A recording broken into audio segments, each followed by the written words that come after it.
शिव समा रहे मुझ में और मैं शून्य हो रहा हूँ। जय बोले दोस्तों, भोलेनाथ सबके साथ। तो गुरु भाई के 440 वोल्ट करंट अफेयर इस यूट्यूब चैनल में आप सभी का स्वागत है दोस्तों। तो दोस्तों आज दिनांक 12 फरवरी 2022 के महत्वपूर्ण करंट अफेयर डिस्कस करेंगे। तो चलिए दोस्तों शुरू करते हैं। गुरु भाई के जानदार और जबरदस्त जिंदाबाद लाजवाब 12 फरवरी 2022 के महत्वपूर्ण करंट अफेयर दोस्तों। तो दोस्तों हाल ही में 11 फरवरी को वर्ल्ड यूनानी दिवस यानी कि विश्व यूनानी दिवस के रूप में मनाया गया। तो दोस्तों प्रसिद्ध भारतीय यूनानी चिकित्सक हकीम अजमल खान जी की जयंती होती है 11 फरवरी को। इसीलिए 11 फरवरी को हर साल वर्ल्ड यूनानी दिवस यानी कि विश्व यूनानी दिवस के रूप में मनाया जाता है दोस्तों। और दोस्तों यूनानी चिकित्सा पद्धति के बारे में जानकारी एवं जागरूकता बढ़ाने के लिए 11 फरवरी को वर्ल्ड यूनानी दिवस के रूप में मनाया जाता है दोस्तों। तो दोस्तों हाल ही में 11 फरवरी को वर्ल्ड यूनानी दिवस के रूप में मनाया गया दोस्तों। नेक्स्ट चलते हैं। तो दोस्तों हाल ही में विज्ञान में महिलाएं और लड़कियों का अंतर्राष्ट्रीय दिवस 11 फरवरी को मनाया गया। तो दोस्तों international day of women and girls in science 11 फरवरी को मनाया जाता है। हर साल 11 फरवरी को विज्ञान में महिलाएं और लड़कियों का अंतर्राष्ट्रीय दिवस यानी कि international day of women and girls in science अपन मनाते हैं। जिसका उद्देश्य क्या होता है, तो विज्ञान में महिलाओं और लड़कियों को बढ़ावा देना और उनके बारे में जागरूकता एवं जानकारी बढ़ाना। और दोस्तों 2022 की थीम क्या थी दोस्तों, विज्ञान में महिला और लड़कियों का अंतर्राष्ट्रीय दिवस की। तो दोस्तों विज्ञान में महिलाओं और लड़कियों को बढ़ावा देना यह इसका उद्देश्य है। जिसकी थीम थी दोस्तों 2022 की equity, diversity and inclusion, water unites us. यह international day of women and girls in science की थीम थी दोस्तों 2022 की। और दोस्तों इसी तरह नेशनल साइंस डे अपन 28 फरवरी को मनाते हैं। इंटरनेशनल वुमेंस डे अपन 8 मार्च को मनाते हैं। और नेशनल वुमेंस डे जबकि सरोजिनी नायडू जी की जयंती होती है, इसीलिए 13 फरवरी को नेशनल वुमेंस डे के रूप में मनाया जाता है दोस्तों। तो दोस्तों हाल ही में international day of women and girls in science 11 फरवरी को मनाया जाता है दोस्तों। नेक्स्ट पे चलते हैं। तो दोस्तों हाल ही में जारी डेमोक्रेसी यानी कि लोकतंत्र इंडेक्स 2021 में भारत 46वें स्थान पर है। तो दोस्तों इकोनॉमिस्ट इंटेलिजेंस यूनिट यानी कि EIU द्वारा जारी डेमोक्रेसी इंडेक्स 2021 में भारत 46वें स्थान पे है। तो दोस्तों 165 देशों में से भारत 46वें स्थान पर है दोस्तों। और टॉप पे नॉर्वे है दोस्तों। तो दोस्तों हाल ही में जारी डेमोक्रेसी लोकतंत्र इंडेक्स 2021 में भारत 46वें स्थान पर है दोस्तों। और दोस्तों हाल ही में जारी वर्ल्ड प्रेस फ्रीडम इंडेक्स 2020 में नॉर्वे देश टॉप पे रहा था, भारत 142 नंबर पे रहा था। और हाल ही में टॉम द्वारा जारी 2021 का ट्रैफिक इंडेक्स में मुंबई भारत में सबसे भीड़भाड़ वाला शहर मुंबई बना था दोस्तों। तो दोस्तों हाल ही में जारी डेमोक्रेसी यानी कि लोकतंत्र इंडेक्स 2021 में भारत 46वें स्थान पर है दोस्तों। नेक्स्ट मिलते हैं। तो दोस्तों हाल ही में UNEP यानी कि यूनाइटेड नेशंस एनवायरनमेंट प्रोग्राम ने माझी वसुंधरा अभियान का समर्थन करने के लिए महाराष्ट्र राज्य सरकार के साथ समझौता किया। तो दोस्तों माझी वसुंधरा यानी कि मेरी धरती अभियान को शुरू किया दोस्तों UNEP ने यानी कि यूनाइटेड नेशन एनवायरनमेंट प्रोग्राम ने महाराष्ट्र राज्य सरकार के साथ समझौता करने के लिए। तो दोस्तों इस अभियान का उद्देश्य है सस्टेनेबल डेवलपमेंट यानी कि पर्यावरण के अनुकूल विकास को बढ़ावा देना। यह इस अभियान का उद्देश्य है। तो दोस्तों भारत के 17 सस्टेनेबल डेवलपमेंट गोल्स है जिसको 2030 तक पूरा करना है दोस्तों अपने इंडिया को। और हाल ही में स्वीडन स्टॉकहोम में सस्टेनेबल डेवलपमेंट प्रोग्राम शुरू किया गया था, जो कि स्टॉकहोम सम्मेलन के द्वारा भी जाना जाता है, जो कि 1972 में लागू किया था। इसी सम्मेलन के बाद भारत में कानून आया था कि वन्य जीव संरक्षण कानून यानी कि वाइल्ड लाइफ प्रोटेक्शन एक्ट 1972। इसी सम्मेलन के बाद भारत में कानून आया था। और प्रोजेक्ट टाइगर भी इसी सम्मेलन के बाद आया था दोस्तों, जो कि 1973 में आया था दोस्तों। तो दोस्तों हाल ही में यूनाइटेड नेशन एनवायरनमेंट प्रोग्राम ने माझी वसुंधरा अभियान का समर्थन करने के लिए महाराष्ट्र राज्य सरकार के साथ समझौता किया है दोस्तों। तो दोस्तों UNEP जिसकी स्थापना 5 जून 1972 को हुई थी, इसीलिए अपन 5 जून को एनवायरनमेंट डे के रूप में मनाते हैं, जिसका हेडक्वार्टर केनिया के शहर नायरोबी में है दोस्तों।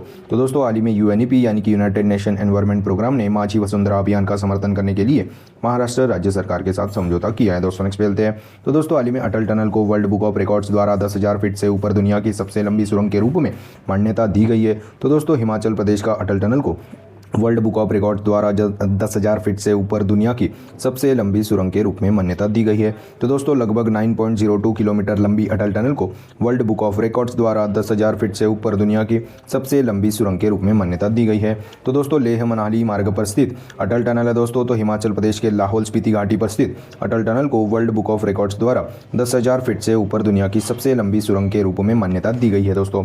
तो दोस्तों बॉर्डर रोड ऑर्गेनाइजेशन यानी कि ब्रो द्वारा अटल टनल का निर्माण किया गया है। और दोस्तों हाल ही में ब्रो ने बॉर्डर रोड ऑर्गेनाइजेशन ने हाल ही में उमलिंगला पास पर दुनिया की सबसे ऊंचाई पर सड़क बनाई थी, इसीलिए इसी सड़क के बनवाई के लिए Guinness book of world record में भी शामिल किया गया था दोस्तों। तो दोस्तों हाल ही में हिमाचल प्रदेश के लाहौल स्पीति घाटी पर स्थित अटल टनल को वर्ल्ड बुक ऑफ रिकॉर्ड्स द्वारा 10,000 फीट से ऊपर दुनिया की सबसे लंबी सुरंग के रूप में मान्यता दी गई है दोस्तों। नेक्स्ट पे चलते हैं। तो दोस्तों हाल ही में 35वां अफ्रीकी संघ शिखर सम्मेलन अदीस अबाबा इथोपिया में आयोजित किया गया। तो इथोपिया की राजधानी अदीस अबाबा में 35वां अफ्रीकी संघ शिखर सम्मेलन का आयोजन किया गया है। तो फरवरी 2022 में 35वां अफ्रीकी संघ शिखर सम्मेलन अदीस अबाबा इथोपिया में आयोजित किया गया।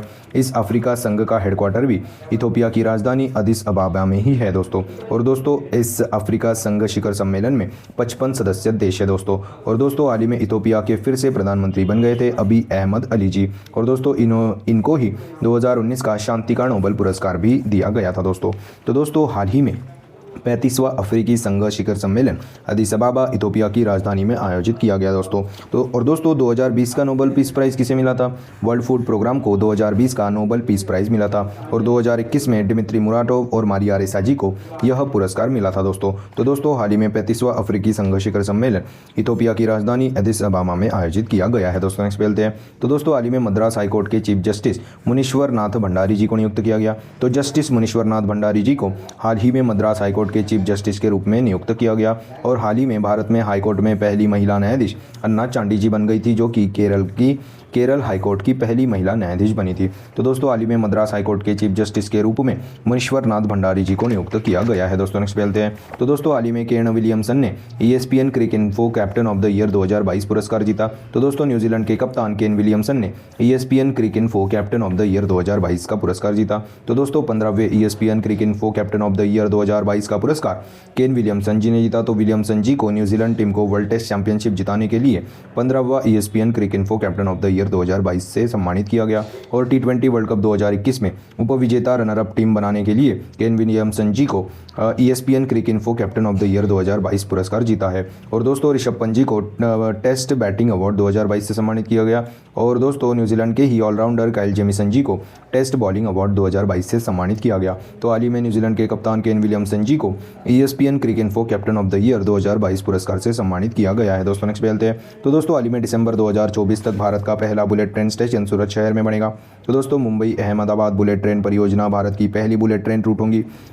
उसी के तहत national high speed rail corporation limited ने इस परियोजना का निर्माण किया है, जिसे 2024 तक कंप्लीट कर लिया जाएगा। उसमें 1 लाख करोड़ रुपए की लागत से बनेगी दोस्तों बुलेट ट्रेन परियोजना, जिसमें से 88,000 करोड़ रुपए जापान इंटरनेशनल कॉरपोरेशन एजेंसी द्वारा वित्त पोषित किए जाएंगे दोस्तों। तो दोस्तों हाल ही में दिसंबर 2024 तक भारत का पहला बुलेट ट्रेन स्टेशन गुजरात के सूरत शहर में बनेगा दोस्तों। नेक्स्ट चलते हैं। तो दोस्तों हाल ही में स्टेट बैंक ऑफ इंडिया ने 5 ऑनलाइन कोर्सेज शुरू करने के लिए नेशनल स्टॉक एक्सचेंज यानी कि NSE के साथ समझौता किया। तो दोस्तों स्टेट बैंक ऑफ इंडिया ने वित्तीय साक्षरता को एक आवश्यक जीवन कौशल्य के रूप में बढ़ावा देने के लिए 5 ऑनलाइन कोर्सेज शुरू करने के लिए नेशनल स्टॉक एक्सचेंज के साथ समझौता किया गया है, ताकि इस ऑनलाइन कोर्सेज से लोगों के बीच में बैंकिंग अनुपालन, इम्प्रूव स्टैंडर्ड्स जैसे अन्य विषयों के बारे में जानकारी प्राप्त हो। इसीलिए हाल ही में state bank of India SBI ने 5 ऑनलाइन कोर्सेज शुरू करने के लिए नेशनल स्टॉक एक्सचेंज के साथ समझौता किया।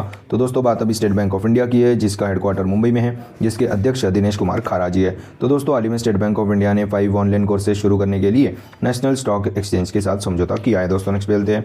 तो दोस्तों हाल ही में फरवरी 2022 में आयोजित 45वां अंतर्राष्ट्रीय कोलकाता पुस्तक मेले में फोकल थीम देश बांग्लादेश होगा। तो दोस्तों 18 फरवरी से लेकर 13 मार्च तक आयोजित यह अंतर्राष्ट्रीय कोलकाता पुस्तक मेले में फोकल थीम देश बांग्लादेश है दोस्तों। और इस मेले का उद्घाटन पश्चिम बंगाल की मुख्यमंत्री ममता बनर्जी करेगी दोस्तों। तो हाल ही में फरवरी 2022 में आयोजित 45वां अंतर्राष्ट्रीय कोलकाता पुस्तक मेले में फोकल थीम देश बांग्लादेश होगा दोस्तों। नेक्स्ट चलते हैं। तो दोस्तों हाल ही में ल्यूक मॉन्टेगिनर जी का निधन हुआ। तो HIV की को डिस्कवरी के लिए नोबेल पुरस्कार जीतने वाले ल्यूक मॉन्टेगिनर जी का हाल ही में निधन हुआ। तो फ्रांस के थे दोस्तों ल्यूक जी, इनका हाल ही में निधन हुआ। तो वायरोलॉजिस्ट ल्यूक जी का निधन हुआ। 2008 के नोबेल पुरस्कार विजेता ल्यूक मॉन्टेगिनियर जी का हाल ही में निधन हुआ है दोस्तों। तो दोस्तों हाल ही में HIV की को डिस्कवरी के लिए नोबेल पुरस्कार जीतने वाले ल्यूक मॉन्टेगिनियर जी का हाल ही में निधन हुआ दोस्तों। तो दोस्तों यह थे 12 फरवरी 2022 के महत्वपूर्ण करंट अफेयर। आज अपन क्या पढ़े उसकी एक बार रिवीजन कर लेते हैं। तो हाल ही में 11 फरवरी को वर्ल्ड यूनानी दिवस के रूप में मनाया गया और 11 फरवरी को ही